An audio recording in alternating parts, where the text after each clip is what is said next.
सभा में आइन पर चर्चा के दौरान वजीर दाखिला अमित शाह ने गांधी परिवार पर जमकर हमला बोला। अमित शाह ने कांग्रेस पर शहरी हुकूक के कत्ल के लिए आइन तरमीम करने का इल्जाम लगाया। अमित शाह ने इमरजेंसी को लेकर भी कांग्रेस को घेरा। उन्होंने कहा कि कई लोगों को उन्होंने जेल में डाल दिया था। वहीं अमित शाह ने ईवीएम का मुद्दा भी उठाया और इसको लेकर कांग्रेस को तनकीद का निशाना बनाया।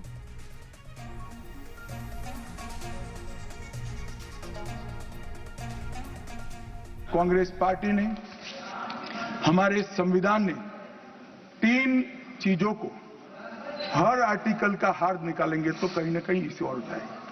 3 चीजों को हमारे संविधान ने नहीं स्वीकारा, क्योंकि हम लोकतंत्र में हैं, परिवारवाद नहीं होना चाहिए, पंथ निरपेक्ष राष्ट्र है इसलिए तुष्टीकरण नहीं होना चाहिए, और जन कल्याणकारी राज्य है इसलिए भ्रष्टाचार नहीं होना चाहिए। मुझे कई बार लगता है कि कांग्रेस पार्टी क्यों संविधान का सम्मान नहीं करती है, मगर जब ये 3 शब्द मैंने पढ़े तो मुझे मालूम पड़ा कि अगर वो संविधान की भावनाओं का संविधान करेंगे, सम्मान करेंगे, तो तुष्टीकरण, परिवारवाद और भ्रष्टाचार तीनों को छोड़ना पड़ेगा। इसके बगैर उनका अस्तित्व टिक ही नहीं सकता। परंतु एक व्यक्ति गरीब के घर से जन्म लेकर आता है, चाय बेचने वाला बेटा, जिसकी सास पुश्तों में न आगे कोई राजनीति में है न कोई पीछे है, एक गरीब है, मान्यवर, और तुष्टीकरण को नहीं मानता है।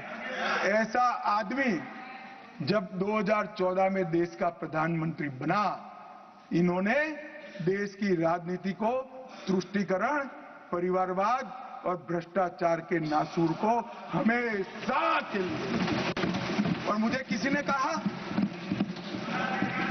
ने कहा कि अभी महाराष्ट्र और हरियाणा में हार के लिए कांग्रेस पार्टी कोई आत्मनिरीक्षण के लिए कमेटी बना रही।